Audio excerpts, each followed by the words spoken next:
Deus. Neemias capítulo 2, verso 17, diz assim: Então disse Neemias: estai vendo a miséria em que estamos, Jerusalém assolada e as suas portas queimadas. Vinde, pois, reedifiquemos os muros de Jerusalém e deixemos, ou não deixemos de ser opróbrio. Até aí, deixa aberto aí, no capítulo 1 de Neemias, nós vamos passar um pouco por esses capítulos. Feche os olhos, vamos orar.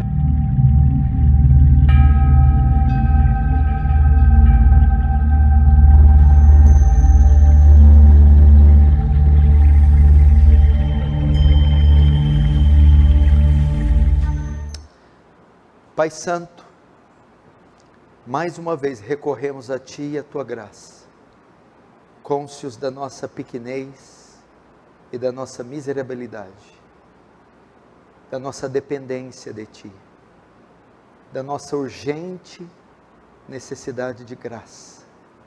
Ó Deus vivo, Deus poderoso, Tu que derreteu o rochedo do Sinai, Tu que trovejou diante dos filhos de Israel, Tu que com o sopro da tua narina abriu o mar vermelho, Tu que trouxe da vida mortos, fez limpos os leprosos, deu vista aos cegos, Tu que limpou a prostituta, o bêbado, Tu, Deus, que redimiste teu povo, opera aqui nessa noite sinais e maravilhas, graça abundante e gloriosa, temor, tremor, que ninguém te trate com indiferença, mas que todos deem a Ti o devido louvor, a devida glória, o devido temor.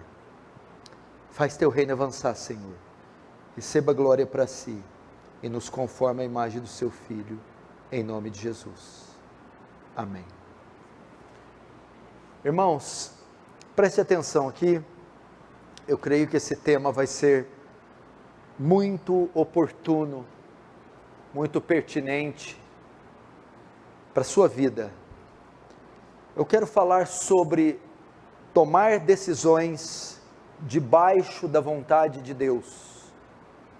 Tomar decisões debaixo da vontade de Deus.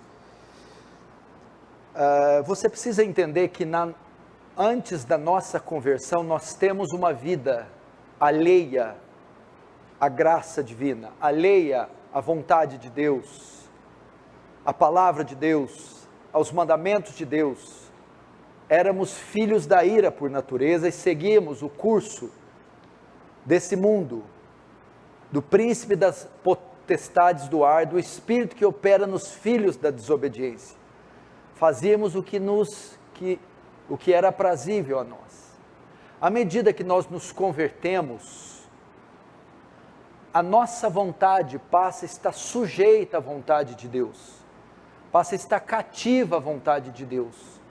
Então nós andamos, tomamos decisões a partir da vontade de Deus.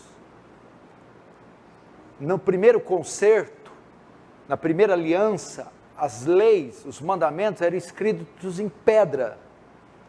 Na segunda aliança, os mandamentos foram escritos em nosso coração. Então é o desejo de Deus que nós vivamos uma vida centrada em fazer a sua vontade. Então nossos projetos, nossos sonhos, nossas decisões têm que ser feitas a partir da vontade de Deus. Nós não vivemos para nós mesmos.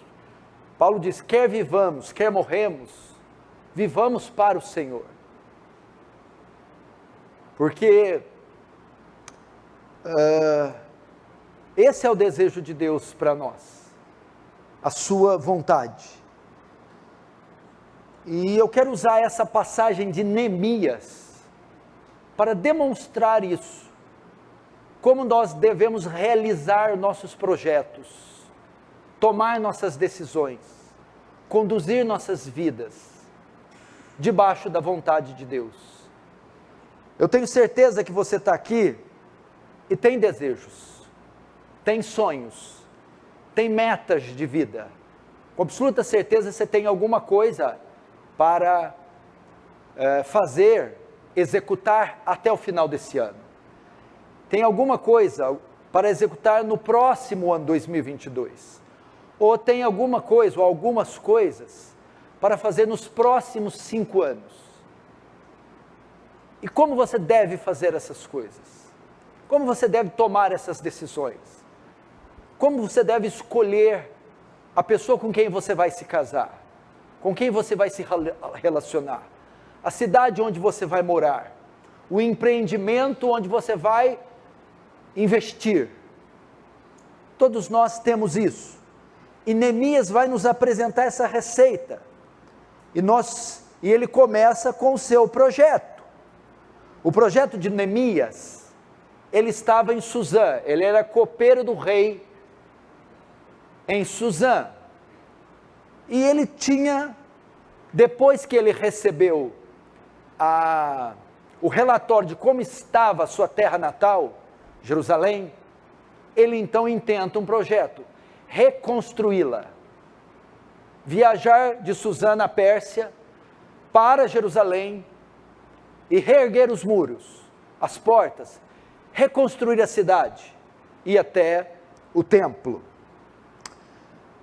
Todos nós temos um projeto, todos nós temos sonhos. Provérbios 16:1 diz, é da natureza humana fazer planos, mas a resposta certa vem do Senhor.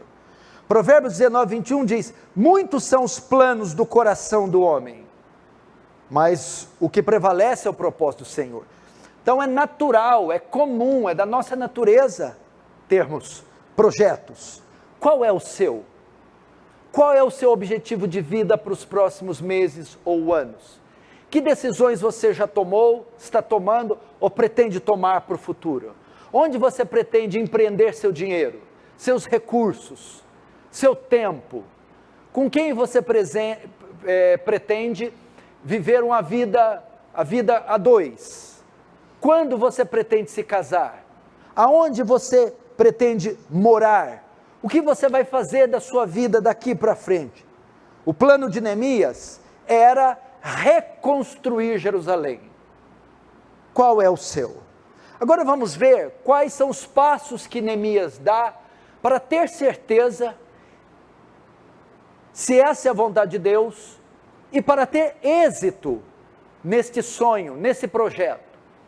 Vamos caminhar com ele para saber também como você define, como você sabe se isso que você tem em mente, vai fazer ou está fazendo, é a vontade de Deus. Primeira coisa a fazer, buscar direção e confirmação. Neemias, no verso 2, recebe o diagnóstico do estado de Jerusalém. Mas no verso 4, Neemias diz assim, tendo eu ouvido estas palavras, assentei-me, chorei, lamentei alguns dias, e estive jejuando e orando perante ao Deus dos céus, e disse, Senhor Deus do céu, Deus grande e terrível, que guardas a aliança e a misericórdia por aqueles que te temem e guardam os teus mandamentos. Veja só,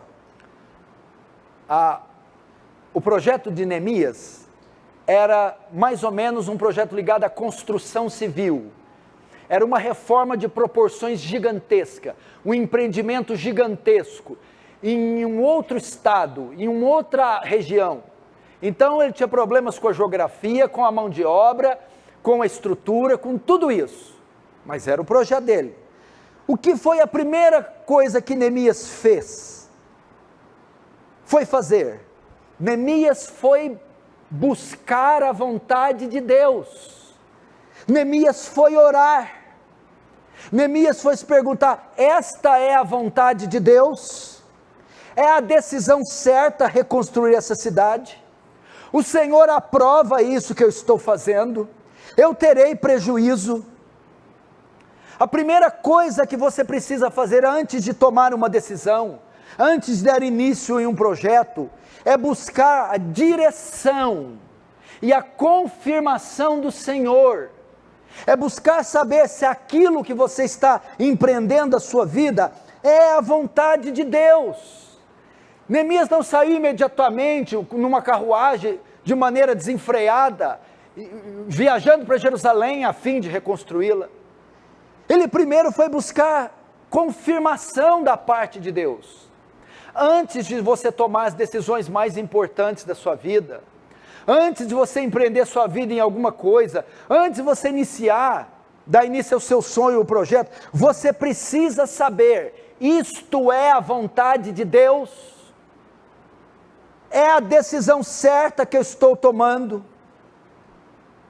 O Senhor aprova isso que eu estou fazendo?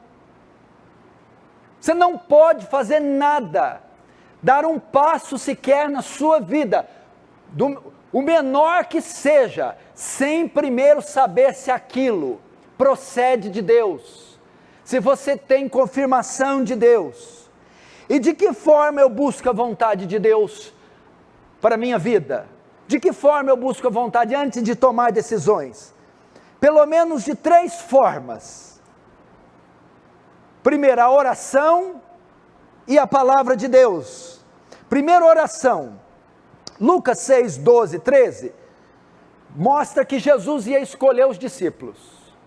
Ele ia escolher a equipe mais importante do mundo. Era a equipe mais nobre que seria escolhida na face da terra. Ele ia escolher 12 homens para serem 12 apóstolos. Os 12 cargos mais importantes que a terra já teve. Para trabalhar, para entrar no maior empreendimento que a terra já viu.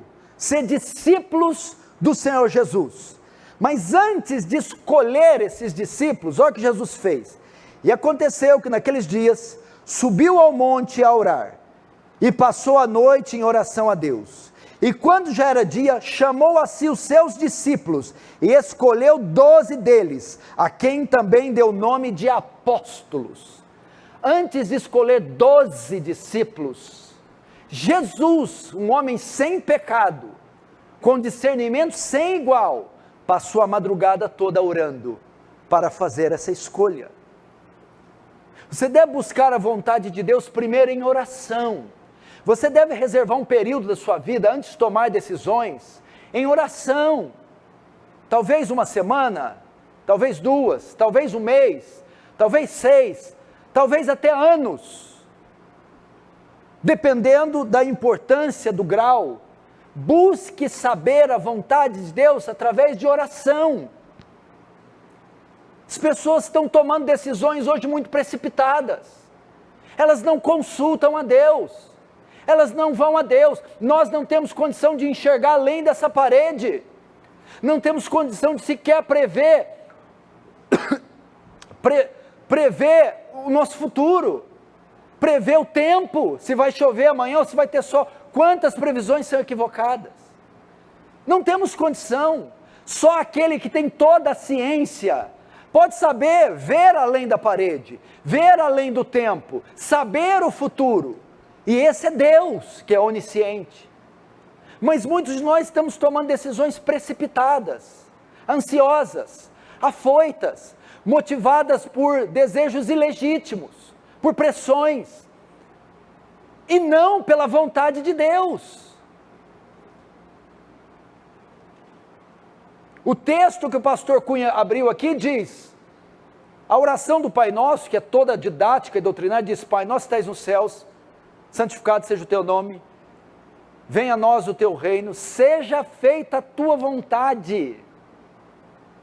Aquela oração, ela está colocada dentro do Sermão do Monte, você esqueceu? O que tem? O Sermão do Monte é a constituição do reino, é a lei do reino. E dentro da constituição do reino, está ordenado que os súditos desse reino devem se submeter à vontade de Deus, orar para que a vontade de Deus seja cumprida. Esse é o nosso desejo. E uma das maneiras de eu saber a vontade de Deus foi o que Neemias fez. Então, tendo ouvido essas palavras, assentei-me chorei, lamentei, e estive jejuando e orando.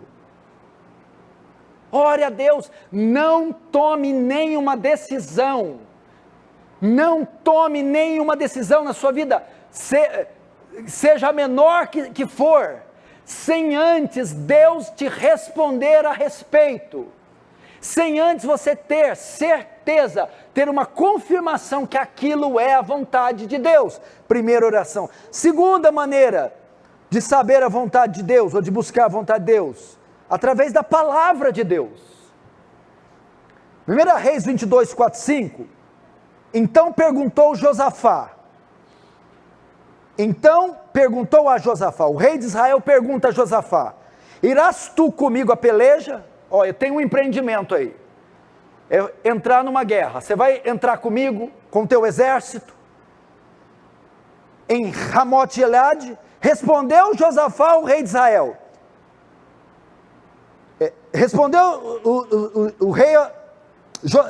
respondeu Josafá, o rei de Israel: consulta primeiro a palavra do Senhor. Antes de eu entrar nisso, eu quero saber, primeiro, consulta a palavra de Deus. Lembra quando o rei Josias encontrou o livro da lei e a leu? Quando Neemias leu diante do povo, eles queriam consertar o reino. Josias, Neemias restabelecer a aliança pós-cativeiro. E Josafá queria ter certeza se entrava na guerra com o rei de Israel. Para fazer essas coisas, o que eles fizeram antes? Consultaram a lei do Senhor, a palavra de Deus. A vontade de Deus está revelada na palavra, na sua palavra. Você deve buscar a vontade de Deus a respeito dessa decisão na palavra. O que a palavra tem a dizer sobre este empreendimento? O que a palavra tem a dizer sobre esse relacionamento? O que a palavra tem a dizer sobre essa viagem? Sobre essa mudança? O que a palavra tem a dizer sobre essa decisão? Você precisa consultar essa palavra. Isso aqui não é um artefato de decoração de casa. E não é o instrumento de trabalho de um pastor, é o manual de conduta cristã. Esse livro deve ser regularmente consultado pela igreja. Tudo que fazemos a partir do que esse livro manda. Não é uma caixinha de promessa para consultar em horas difíceis. Não é um artefato de decoração para ficar aberto no Salmo 90. Não é um objeto para ser levado e lido só no domingo. É um manual de ética, de conduta cristã. Esse livro nos ensina cada aspecto do nosso viver nessa terra. Ele tem que ser consultado dioturnamente. Aqui não é um menu, quando você vai no restaurante e você tem uma variedade de opções e escolhe qual você quer. A Bíblia não. Você deve submissão irrestrita a toda ela. Vocês gostam muito de falar sola escritura, somente a escritura, mas também tem o tota escritura. Não é sola a escritura, não é somente a escritura, mas é toda a escritura. Toda a escritura. O que a Bíblia diz do jeito que você veste, com quem você anda, com quem você se relaciona, como você usa seu dinheiro. A Bíblia deve ser consultada. Mas a Bíblia vai ter resposta para mim? 2 Timóteo 3,16, toda a escritura é inspirada por Deus, e ela é útil para o ensino, para a correção, para a instrução, para que o homem de Deus seja apto para toda boa obra. Ela não é só divina inspirada, ela é suficiente.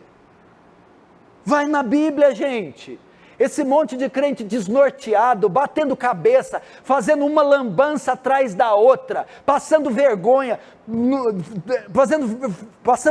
no reino, dando escândalo, mau testemunho, é porque não vive a sua vida a partir da palavra de Deus, não consulta a Deus nas suas decisões, não reserva dias, meses, anos, para buscar a vontade de Deus, determinada coisa, não se pauta nas escrituras, faz o que apraz, o que convém, o o que é certo, o que dá certo e não o que é certo.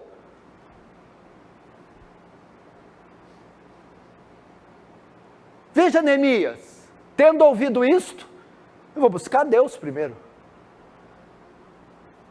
Eu vou orar. Vou buscar a vontade de Deus. Veja Josafá, vamos entrar no projeto, peraí, deixa eu consultar a palavra. Olha que atitude prudente, honesta, digna, reta. Ah, parece bom, vai dar lucro, é bom, vai dar... não, eu não quero saber, eu quero saber o que a palavra diz. É o que me interessa, é o que a palavra diz. Não é quanto eu vou ficar rico, quanto vai me fazer bem, não. Eu quero saber, Deus aprova ou não aprova? Isso é o mínimo que um cristão deve fazer. Foi buscar, olha Davi, gente, 1 Samuel 23, 1, 5. E foi anunciado a Davi dizendo: eis que os filisteus pelejam contra a cidade Keila, e a saquearam as eiras. O que Davi fez? E consultou Davi ao Senhor, dizendo: Senhor, irei eu e ferirei esses filisteus? E disse o Senhor Davi: vai, e ferirá os filisteus, e livrará Keila. Davi era o homem mais poderoso do mundo da época, o mais ungido, o guerreiro, ele vencia qualquer um. Davi não precisava, Davi tinha um currículo, um cartel de vitórias, é igual Mike Tyson na década de 80, ele não perdia para ninguém. Tem uma meia dúzia de filisteus incomodando Keila, vamos lá, vamos lá, desembainha esse pato. Não, Davi consultou o Senhor. Irei eu a Keila, pelejarei eu contra os filisteus, vai, peleja. Mas aí aconteceu algo, os homens de Davi não tiveram muita confiança no que ele falou, porém os homens de Davi lhe disseram: eis que tememos aqui em Judá, ou seja, se os filisteus viessem aqui nós não temos muita chance, quanto mais indo a Keila contra os esquadrões dos filisteus, não vai dar não Davi. Aí sabe o que Davi fez? Nem sim, nem não. Então Davi tornou a consultar o Senhor. Na dúvida, vai no Senhor de novo. E o Senhor lhe respondeu e disse: levanta-te e desce a Keila, porque te dou os filisteus nas tuas mãos. Então, depois que a vontade de Deus foi revelada para Davi, partiu Davi com seus homens a Keila, e pelejou contra os filisteus, e levou os gados e fez grande estrago entre eles. E Davi livrou os moradores de Keila. Você está vendo porque ele era um homem com tanto sucesso nos empreendimentos dele? Porque ele buscava o Senhor, meu irmão. Precisamos consultar o Senhor. Então, antes de Neemias tinha esse sonho, esse projeto, esse intento, esse desígnio, essa decisão, essa conclusão, essa meta. Mas antes de dar início, dar o primeiro passo, colocar a primeira pedrinha, foi consultar a Deus, buscar a direção de Deus, buscar saber se é a vontade de Deus ou não. Primeiro, na palavra, na oração, através da oração. Segundo, através da palavra. Faça isso, meu irmão, por favor. Terceiro, e também é uma maneira de ter os projetos bem-sucedidos, consultar as pessoas mais próximas. Veja o capítulo 2, verso 4 e 5. Disse-me o rei: que me pedes agora? Então orei a Deus do céu e disse ao rei: se é do agrado do rei, e se o teu servo acha mercê em tua presença, peço-te que me envies ajudar as cidades dos sepulcros dos meus pais, para que eu a reedifique. O que Neemias fez? Era uma decisão, era um empreendimento, era um alvo muito grande, muito sério, muito delicado. Neemias foi participar o rei, comunicar o rei, foi buscar o consentimento do rei, foi pedir autorização para o rei, a corte a quem ele servia. Você precisa fazer isso, meu irmão. Você não pode tomar uma decisão sozinho. Você precisa buscar conselhos. Você precisa do consentimento de pessoas. Provérbios 24:6 diz assim: com conselhos prudentes tu farás a guerra, e a vitória virá na multidão dos conselheiros. Você não tem condição de pensar tudo, de discernir tudo, de antecipar tudo. Você precisa de outros olhos, outras mentes. A probabilidade de você errar é muito grande. As grandes empresas, as grandes igrejas, as grandes equipes, as grandes personalidades, todas têm uma equipe de conselheiros com ela, tem pessoas a quem consultar. Ninguém toma decisões de grande porte, direções, sem consultar pessoas. Você precisa fazer isso.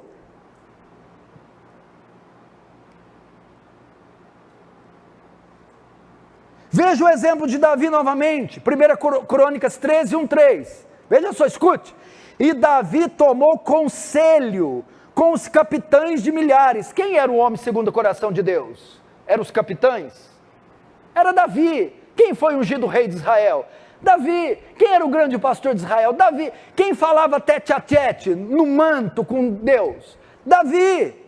Mas Davi foi tomar decisão, ele tomou conselho com os capitães dos milhares e das centenas, e com todos os líderes, e disse Davi a toda a congregação de Israel: se bem vos parece, se isto vem do Senhor nosso Deus, enviemos depressa mensageiros a todos os nossos outros irmãos em todas as terras de Israel, e os sacerdotes e os levitas nas suas cidades e nos seus arredores, para que se reúnam conosco, e tornaremos a trazer para nós a arca do nosso Deus, porque não a buscamos nos dias de Saul. Veja só, a arca tinha sido roubada na época de Saul pelos filisteus. Agora ela estava em Quirite Jearim, continuava lá com os filisteus.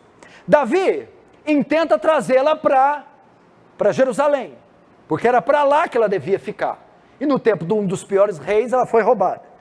Mas para entrar nesse empreendimento, numa batalha pela arca, Davi não fez isso sozinho. Ele consultou os capitães de milhares, de centenas, e os anciãos. Agora vamos ver qual a resposta. Toda a assembleia concordou, pois isso pareceu bem a todo o povo. Davi não fez isso sem o consentimento dos líderes, do povo, dos capitães. Consulte as pessoas, meu irmão. É cada um que toma decisões sem falar com a esposa, sem falar com a igreja, sem falar com ninguém. Neemias, então, antes de iniciar esse projeto, foi falar com o rei, consultar pessoas próximas. Ok, e quem são as pessoas que eu devo consultar antes de iniciar meus projetos? 3 tipos de pessoas você deve consultar. Primeiro, a sua família, marido, esposa e filhos. Amós 3,3, porventura andarão 2 juntos se não estiverem de acordo? Você está tomando decisões, marido, sem o consentimento da sua esposa? A sua esposa tem paz no que você faz? Tem paz na decisão que você tomou? Está de comum acordo com você? Consulte a sua esposa.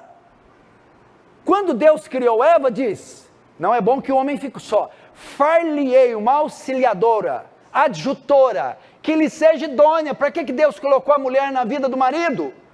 Para auxílio, consulta, direção, conselho. A sua mulher sente paz na sua decisão, no seu empreendimento, no seu sonho, na sua obra, está de acordo com você? Se ela não estiver, você tem um forte precedente para não tomar decisão. Segundo, os filhos devem ser consultados. Você vai mudar? você vai tomar decisões sérias, você vai fazer negócios arriscados, você vai, consulte seus filhos, o que seus filhos acham, ou seus pais. Você quer se casar, você quer se mudar, você quer fazer esse curso, aquele outro, você quer empreender, você quer fazer alguma coisa, o que os seus pais acham? Peça o aval deles, eles consentem com isso. Mateus 12, 25, Jesus conhecendo seus pensamentos, disse-lhe: todo reino dividido contra si mesmo será arruinado, e toda cidade ou casa dividida contra si mesmo não subsistirá.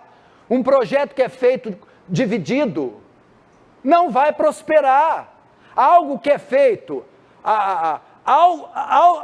algo que é feito sob o arrepio da família não vai prosperar.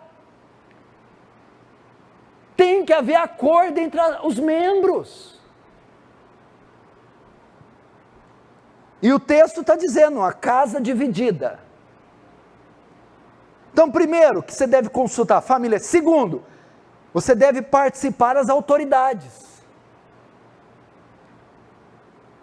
Os anciãos da igreja. 2 Crônica 18:6, disse porém Josafá: não há ainda aqui algum profeta do Senhor para que o consultemos? Então o rei de Israel disse a Josafá: ainda há um homem por quem podemos consultar no Senhor, este é Micaías, filho de Imlá. Há uma autoridade aqui para ser consultada, há um pastor, há um profeta. Não podemos tomar essa decisão, rei de Israel, sem o consentimento de um líder religioso, de uma autoridade religiosa. Hebreus 3,17, obedecei vossos pastores e sujeitai-vos a eles, porque velam por vossas almas, como aqueles que hão de dar conta delas, para que o façam com alegria e não gemendo, porque isso não vos será útil. Você sentou com o pastor para explicar essa decisão? Você buscou os anciãos da igreja, os presbíteros, o conselho, antes de tomar essa decisão? O que os pastores têm a dizer desse relacionamento? O que os pastores têm a dizer dessa mudança? O que os pastores têm a dizer dessa compra, dessa venda, dessa... Você precisa da multidão de conselheiros. Os pastores sentem paz. Foram colocados para isso, os presbíteros, os anciãos foram separados, homens investidos de autoridade, de discernimento, que se gastam no estudo da Escritura, para poder conduzir o rebanho nas suas decisões. Segundo grupo de pessoas que você consulta. Terceiro, então primeiro, membros da família. Segundo, as autoridades. Terceiro, pessoas experientes e piedosas. 1 Pedro 5,5. Da mesma forma, vocês que são mais jovens, sede sujeitos aos anciãos, ou aos mais velhos, e sede todos sujeitos uns aos outros. Consulte os anciãos, pessoas de dentro da igreja, que são mais velhas, experientes, e piedosas. Não adianta ser só mais velha. Tem um monte de velho aí que só fala abobrinha, só fala borracha, que é mais carnal que o tiririca. Pessoas velhas, experientes e piedosas, elas têm algo a dizer a respeito dessa situação, elas têm um conselho para te dar, elas viveram muito, e viveram muito com a palavra. Consulte elas. Nós aqui, os pastores, a liderança, eu, o Cunha, Danilo, o Tiago, nós tomamos decisão desse jeito, consultando mutuamente um ao outro, outros anciãos, pessoas piedosas, antes de tomarmos nossas decisões. Isso vai te proteger do erro. Ah, mas eu quero, meu querido, na Bíblia a gente não faz só o que eu quero. O que você quer muitas vezes pode estar em desacordo com a palavra, pode ser um laço.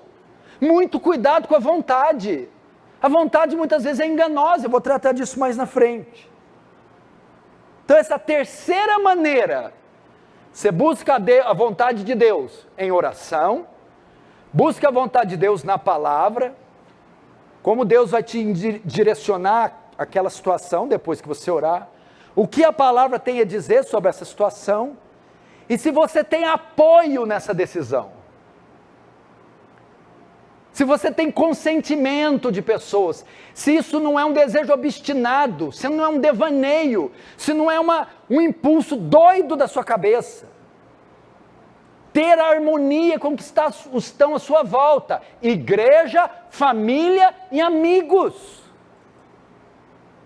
Ah não, mas ninguém está de acordo comigo. Os pastores não abriram o coração, minha família não abriu, nem meus amigos. É porque eles não me entendem, né? Não, é porque você é cabeçudo mesmo. Eles não entendem o meu sonho, sabe? Eles não entendem a minha língua. Ninguém me entende. Ninguém. Nem Deus te entende. Aliás, Ele te entende muito. A falta é vara. Cuidado com isso.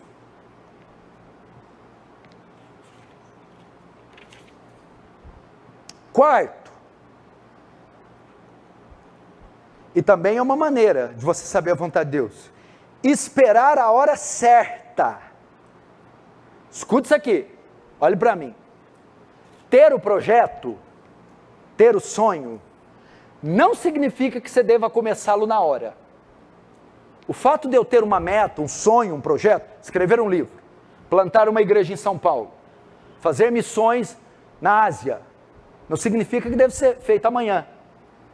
Pastor Ricardo Gutierrez nos chamou aqui para ir para o Afeganistão.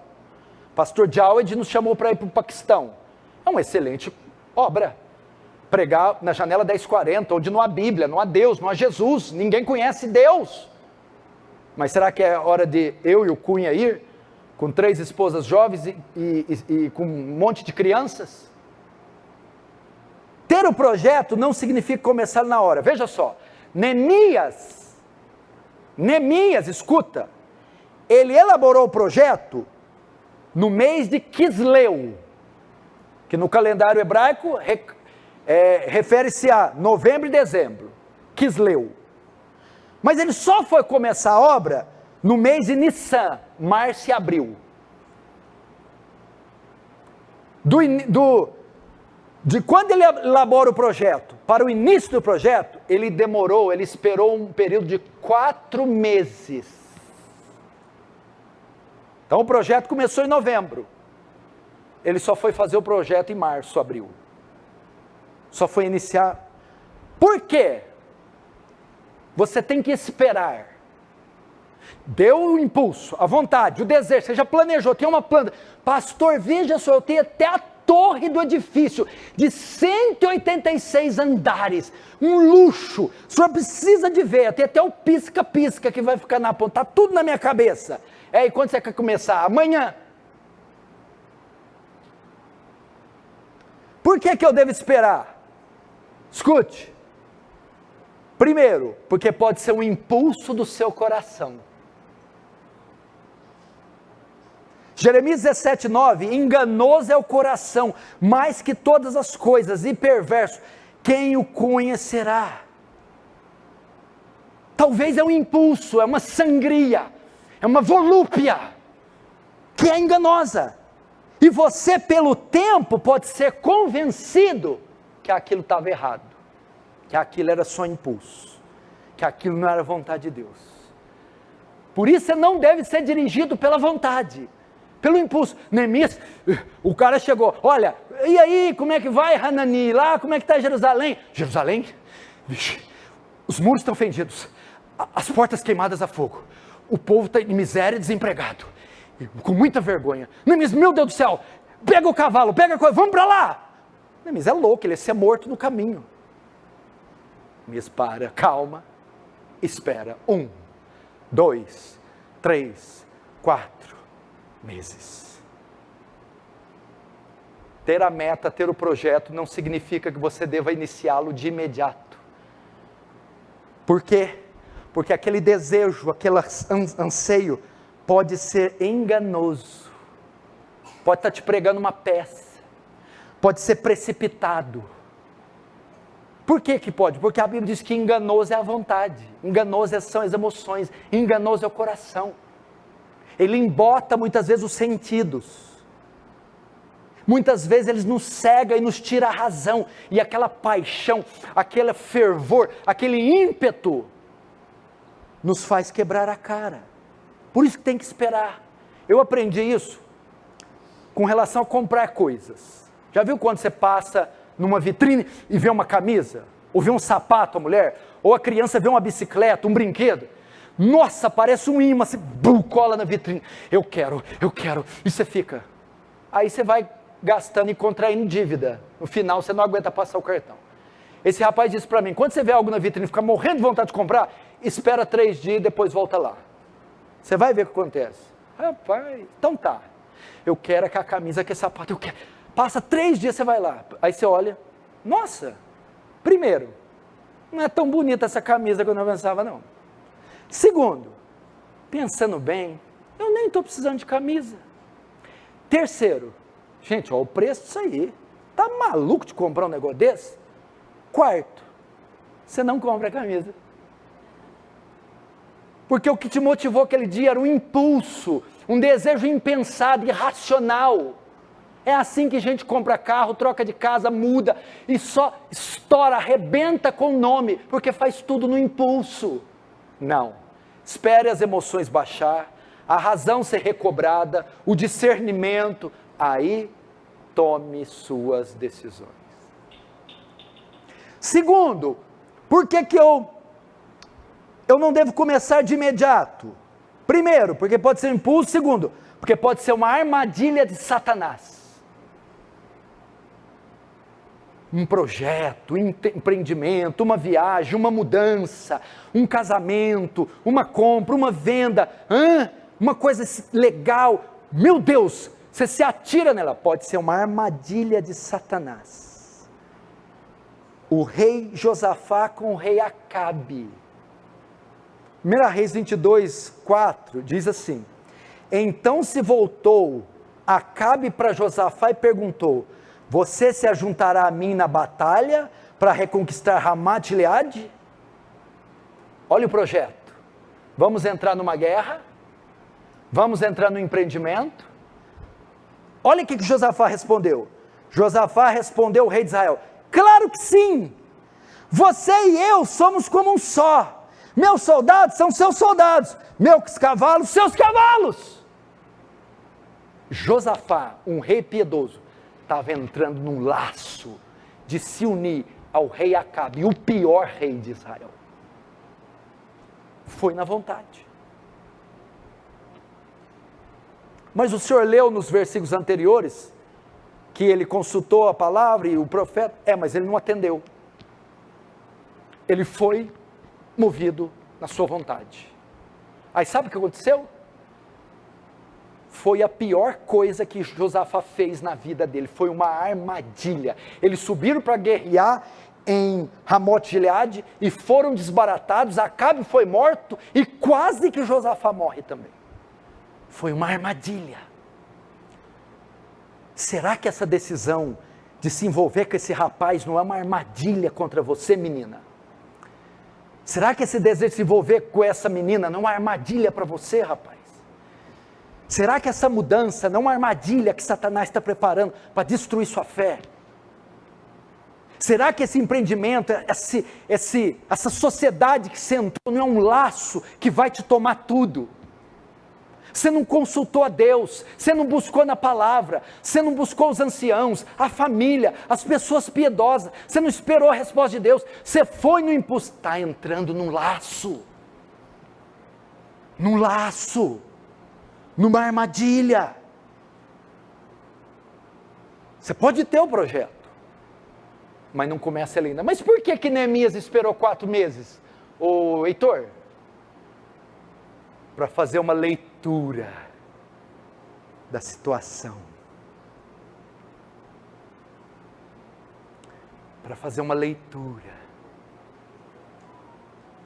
para pesquisar quanto que está a madeira, a argamassa, para saber onde eu vou arrumar mão de obra, como eu vou atravessar as fronteiras, se isso aí não é uma loucura da minha cabeça, igual o David Wilkerson, vê uma revista e Deus fala, vai lá no julgamento em Nova York e prega para todo mundo lá. David falou, estou louco, sou um pregador caipira da Pensilvânia, o que eu vou fazer em Nova York, dentro de um tribunal? Plantar uma igreja em Nova York, abrir o Teen Challenge, desafio jovem.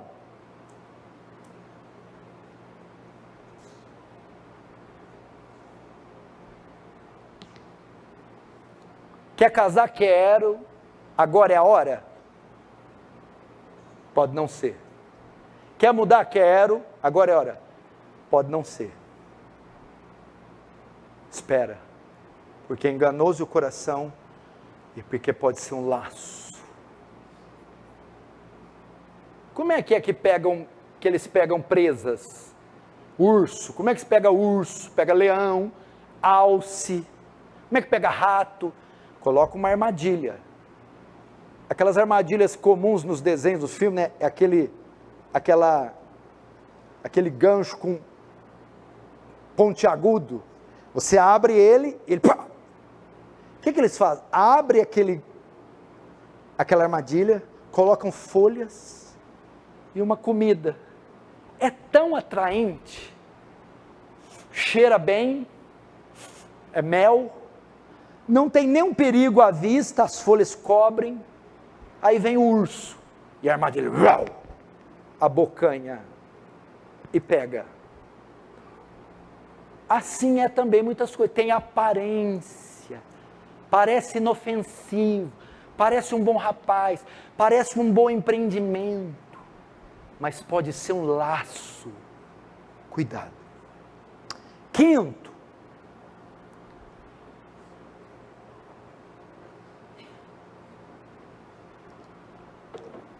e é mais ou menos uma maneira de você saber a vontade de Deus.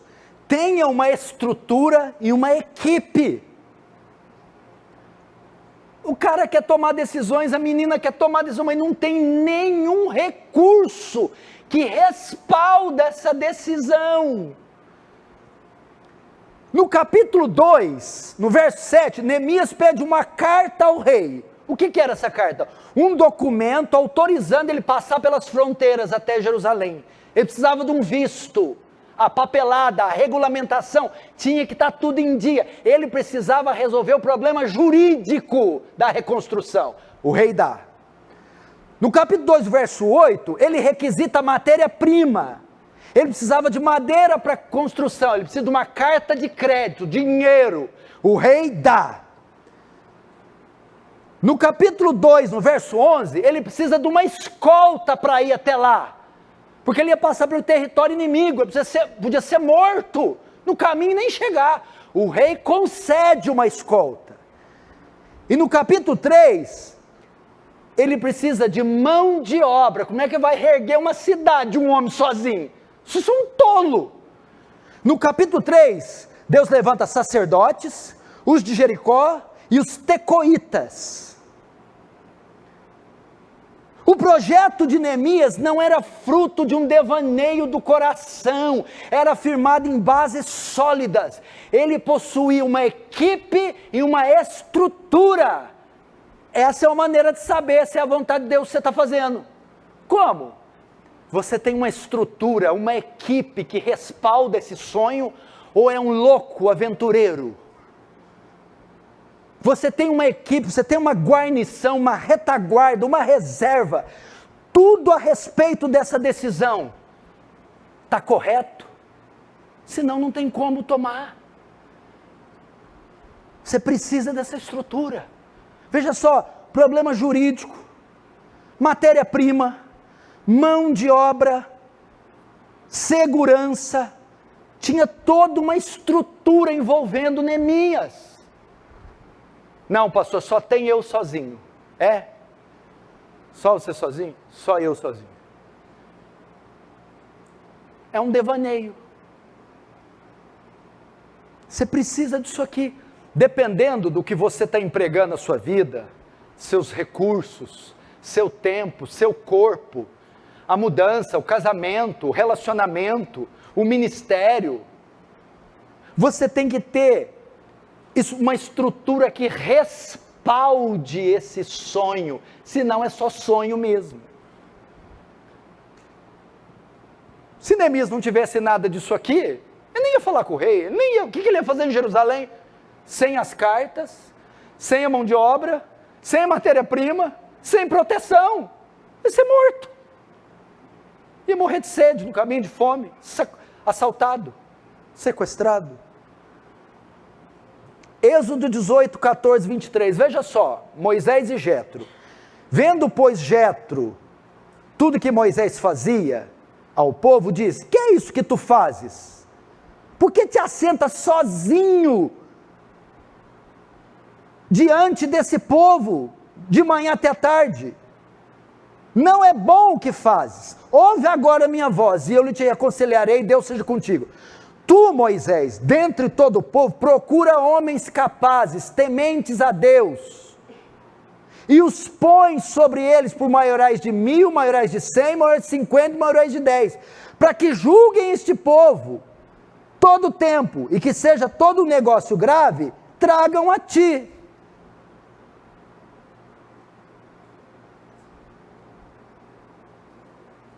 Assim a ti mesmo te aliviarás da carga, e eles a levarão contigo. Se isto fizeres, e Deus te mandar, poderás então subsistir. Jetro fala: Moisés, você está ficando doido, como é que você vai julgar a causa de 2 milhões de israelitas, se queixando o dia inteiro? Você precisa de uma estrutura, você precisa de um staff, você precisa de uma equipe, senão você vai desfalecer e vai matar esse povo junto.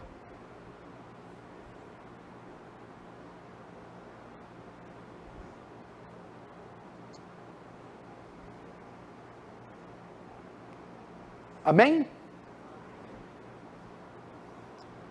Sexto, não se precipitar. Capítulo 2, verso 11. Cheguei a Jerusalém, onde tive 3 dias. Então, à noite, me levantei, e uns poucos homens comigo. Não declarei a ninguém o que o meu Deus me pusera no coração para fazer em Jerusalém. Olha só. Não se precipite em começar até ter certeza. Não se precipite em envolver com essa moça, com esse menino, em tomar essa decisão até ter certeza. Como assim não se precipitar? Veja só, Neemias vai até Jerusalém, e ele não conta para ninguém o que ele quer fazer. O que ele queria fazer? Reconstruir a cidade inteira. Ele não falou para ninguém. Ele não se precipitou declarando: veja, ó, eu vou construir um prédio, eu vou mudar, eu vou me casar, aquele menino eu amo ele, ó, eu vou fazer isso. Ele não contou para ninguém. Primeiro ele vai até lá, para quê? Ele vai olhar as ruínas, ele vai vasculhar, ele vai ter certeza, ele vai sentir o cheiro, o solo da cidade. Ele não conta para ninguém. Não se precipite em declarar isso que você tem no coração para todo mundo, até que você tenha certeza. Muitas pessoas, sem antes calcular os custos, estão aí declarando o que vão fazer para todo mundo. Neemias guardou. Por quê?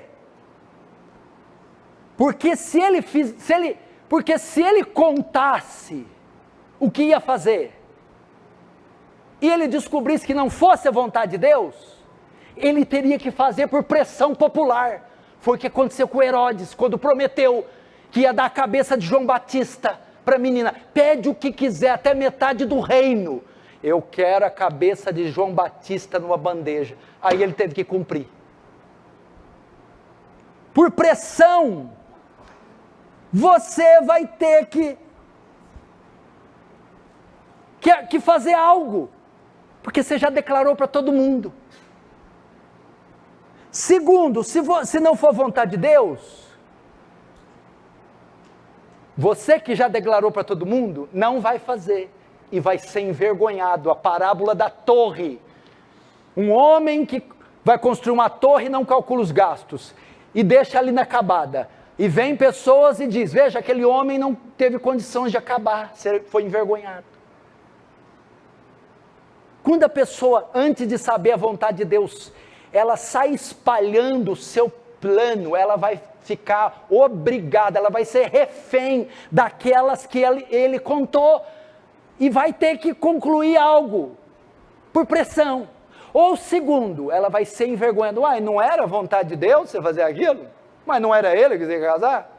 Mas você não ia fazer aquilo, você não tinha certeza, não tocou trombone para a cidade inteira?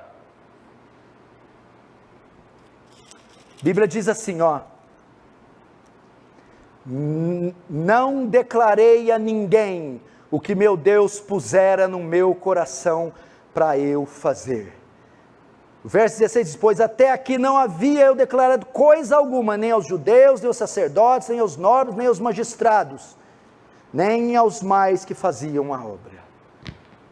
Ele não declarou.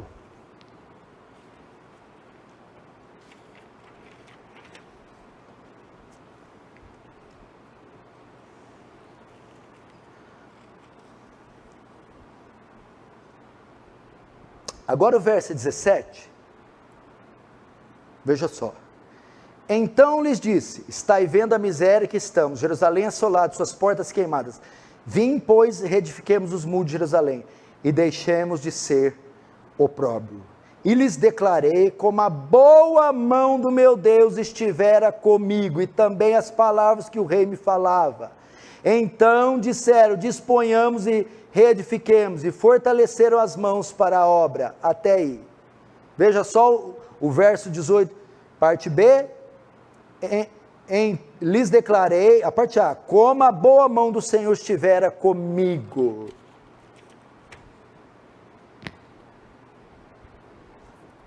Verso 17, Neemias tem certeza, depois de passar por toda aquela bateria de sinais, que a reconstrução é a vontade de Deus.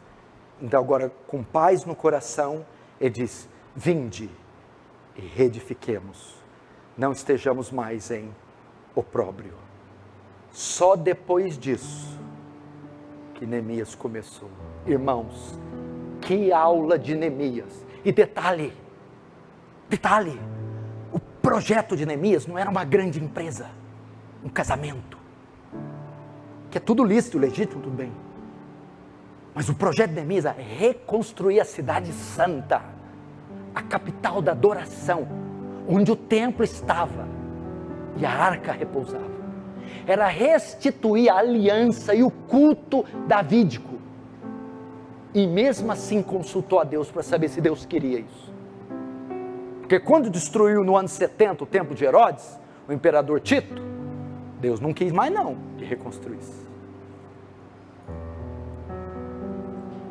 Que aula! Se você perguntar, pastor, o que é o melhor, o bom ou muito? O perto ou longe? A loira ou a morena? O rico ou o pobre?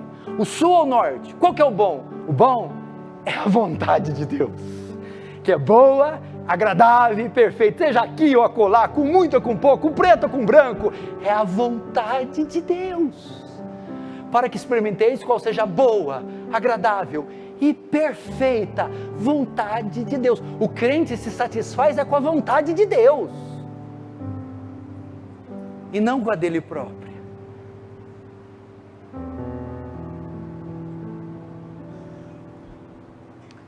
Nós devíamos usar essas palavras aqui. Eu vou ver se eu acho elas aqui rapidamente. Olha aqui.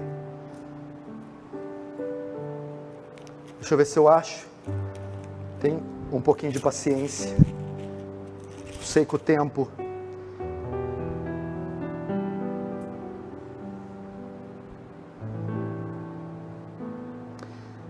Não me instes para que te deixe e me obrigue a não te seguir. Porque onde quer que fores, irei. Onde quer que pousares, ali pousarei. Teu povo é meu povo, o teu Deus é meu Deus. Assim nós temos que falar, como Ruth. Tua vontade é a minha vontade. Olha só que coisa linda. Onde quer que fores, Senhor, irei.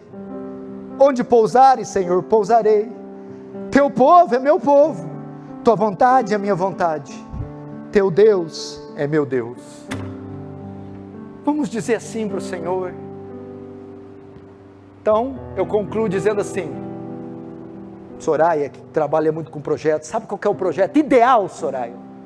O projeto que tem 100% de sucesso, a vontade de Deus. Esse é o projeto correto, fazer a vontade de Deus. Vamos fechar nossos olhos, vamos orar.